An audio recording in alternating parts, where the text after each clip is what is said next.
साथियों, जय हिंद, जय भारत, वंदे मातरम। मैं आपका साथी वेटरन ओम प्रकाश जैसलमेर से।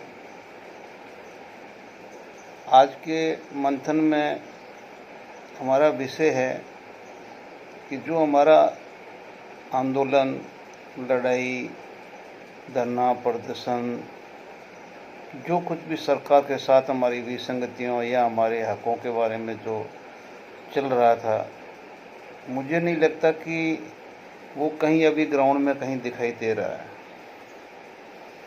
मैं अब उन लोगों की वीडियोस देखता हूँ जो कभी बोलते थे कि भाई हम तो इस आंदोलन के लिए ही इस यूट्यूब को चलाते हैं। आज उनके एक एपिसोड के अंदर चार आप जो एडवर्टाइजमेंट आती है, तो आप सोच लीजिए कि आज वो एडवर्टाइजमेंट क्यों आ रही है।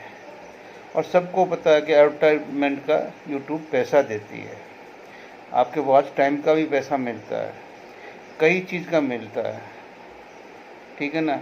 मैं अब मेरे को भी आप उस कैटेगरी में शामिल करोगे तो भले ही कर लो, लेकिन मैंने आज तक अपील नहीं की है किसी को भी कि मेरा चैनल सब्सक्राइब करो या इसको है जो आगे बढ़ाओ या क्या करो।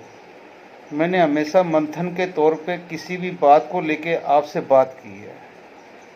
जो मैं चाहता हूँ कि जब तक हम सब संगठित होकर आगे नहीं बढ़ेंगे, कोई भी सरकार हो हमारी सुनने वाली नहीं है। आज जम्मू के अंदर एक्स सर्विसमैन का जो एक फाइट फॉर राइट विंग है, आरएसपुरा में उन्होंने रैली क्या, एक तरह से मतलब उन्होंने एक हॉल के अंदर अपना सिस्टमेटिक ढंग से लोगों को बुलाया, बैठाया और उनके बीच में अपनी यही मांगों के साथ में वो सारी चीज़ की पुनरावृत्ति की। और आप सबको पता है कि जो उनके जो अध्यक्ष है वो साबका सैनिक जो तरन तारण के समर्थक है।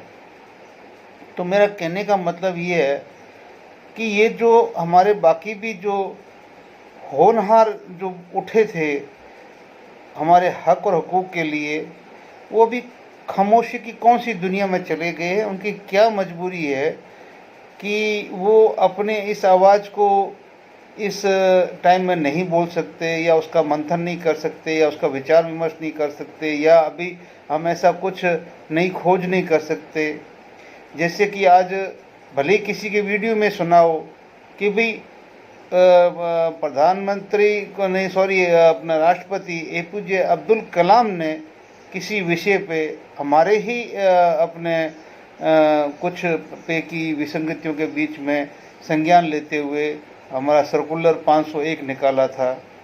और उस टाइम कांग्रेस की सरकार थी और उनको झक मार के मान के और उसको लागू करना पड़ा। आज अभी जो लोग बोलते हैं कि चलो, मैं बोल रहा हूँ, जो प्रेजेंट सरकार है नहीं देने का तो नाम ही नहीं है, जो दे रही है उसके ऊपर तो कोई नाम नहीं ले रहा है।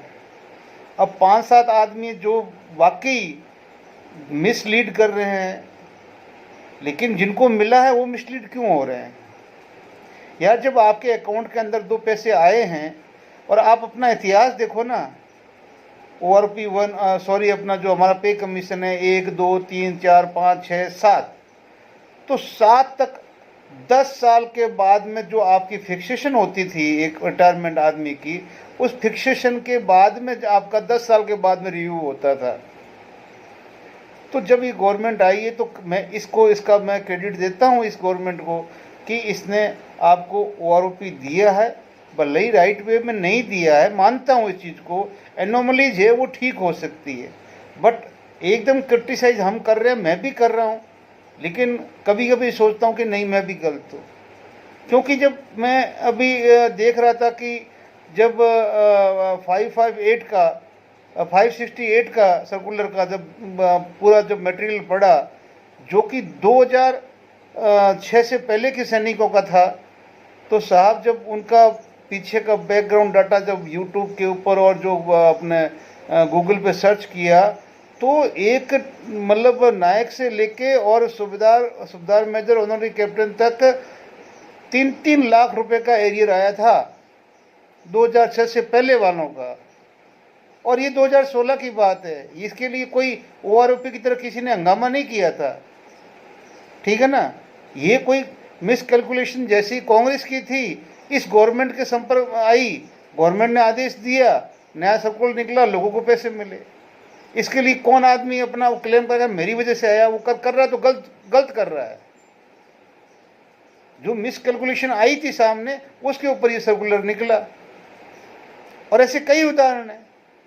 और आज भी मैं बोल रहा हूँ कि ओआरओपी 2 के अंदर ओनली तीन ही रैंकें बची हुई है, जो 15 दिसंबर से पहले के सीनियर जो सूबेदार लोग हैं, सूबेदार मेजर है, ऑनररी वाले हैं, ये 3 रैंकें हैं जिनको एक पैसा नहीं मिला, बाकी सबको मिला। अगर इनसे मांगा जाए कि तुम एफिडेविट दे दो तो कोई नहीं देगा, सिर्फ ये 3 रैंकें देंगी कि उन्हें पैसा नहीं आया। कौन देगा? जो दिसंबर 2015 से पहले जो आए, ठीक है ना, यानी कि दिसंबर 2015, ठीक है ना, वो दे सकते हैं कि हमारे पैसा एक नहीं है। क्यों नहीं आया, इसका भी कारण है, कभी हम इसका भी डिस्कशन करेंगे अगले कल के वीडियो में करेंगे या परसों के वीडियो में करेंगे। लेकिन आज मैं ये बात करना चाहता हूँ कि एक राष्ट्रपति संज्ञान ले सकता है कि मेरे सेना, क्योंकि वो सेना प्रमुख है, वो सेना का सब कुछ है। तो आज हमने इस एक साल के अंदर कितने ज्ञापन दिए राष्ट्रपति महोदय को, क्या उन्होंने सरकार को कोई डायरेक्शन के लिए एक छोटी सी चिट्ठी भी लिखी? तो अगर इस मामले में अगर मैं कहूँ आज या कल आके मेरे को कोई बोल दे कि ये क्या है, तो मैं यही कहूँगा भी जो कुछ भी है यहाँ सरकार भारी है और राष्ट्रपति का महकमा कमज़ोर है। कुछ भी हो, अगर उसमें से अगर इतना सब कुछ जाने के बाद में अगर एक 4 लाइन की चिट्ठी भी अगर वहाँ से जाती सरकार के लिए कि आप इस मैटर में देखिए मोदी जी, तो भी हम मानते कि नहीं महोदय ने कुछ तो हमारे लिए किया।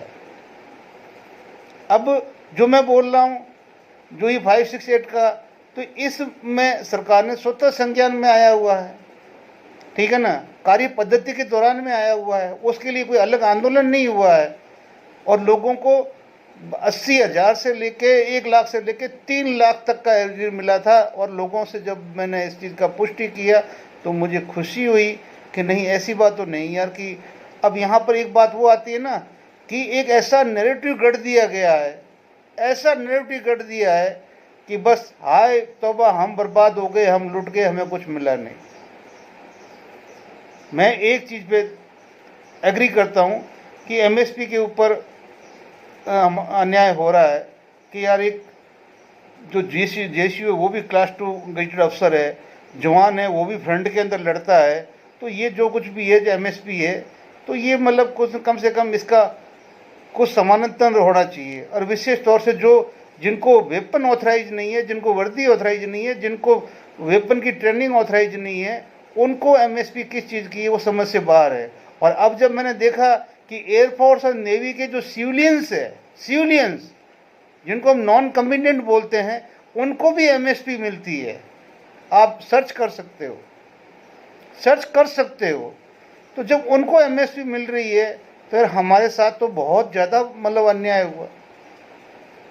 और फिर जब कल मैंने सतवीर साहब की चिट्ठी को जब एनालाइज किया तो उसके अंदर मेरे को सबसे बड़ा लगा कि यार जब 2013 के अंदर हमारा ये चीज़ था कि भाई हमारा नेशनल मतलब हाईएस्ट लेवल लिया जाएगा, ना कि मतलब एवरेज लिया जाएगा मिनिमम एग्जाम का, तो यहाँ पर भी हमारे को मार दिया बुरी तरीके से। तो कहने का मतलब है कि ये अभी हमने शांत नहीं बैठना है। और दोस्तों, कहीं न कहीं आप जहाँ कहीं भी हो, अभी सबसे पहला हमारा काम यही है कि एक अंदर से रिवेंज उठता है, और वो रिवेंज यही कहता है कि आप अपने सैनिकों को आगे बढ़ाओ। परसों मेरे पास वीर सिंह साहब का फ़ोन आया था कि साहब हम बाड़मेर आए हैं रविंद्र सिंह से मिलने के लिए, जबकि ये उस 26 साल का नवयुवक जो विधानसभा में अपना निर्दलीय जीता, और मतलब हमने उनको मतलब पूरी सारी इस तीनों जिलों की पंचायत ने उनको निर्दलीय खड़ा किया, और सैनिक भी हम उनके साथ में हैं। तो मेरे समझ से बाहर है कि वो मतलब वहाँ से आए और बोले हमें मिलाना है, तो देखो साहब इतना बड़ा वो है, वो हम कैसे मिला सकते हैं। बोले बाद में फ़ोन काट दिया कि साहब हमारे पास दूसरा बंदा है, वो मिला देगा हमारे को।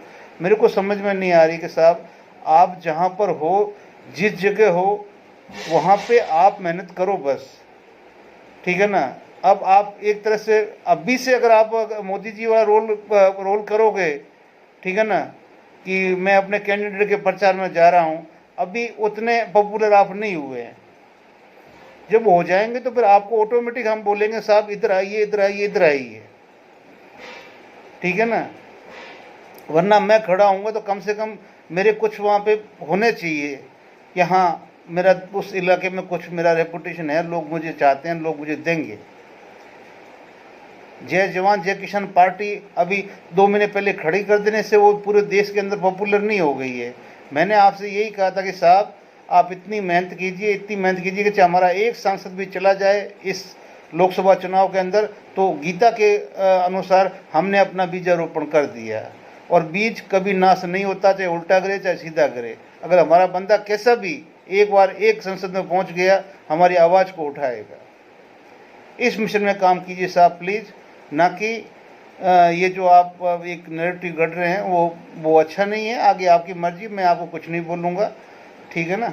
और बाकी मैं सभी साथियों को ज़रूर बोलूँगा कि अगर मेरा जहाँ तक आवाज़ जाता है, आप आगे करते हो नहीं करते हो, मैं सबसे यही कहूँगा नहीं भाई, आप अपना वोट पार्टी वाले भी फौजी को दो, और जो निर्दलीय खड़ा फौजी उसको भी दो, जवान किसान पार्टी का उसको भी दो, वोट अपना फौजी को दो।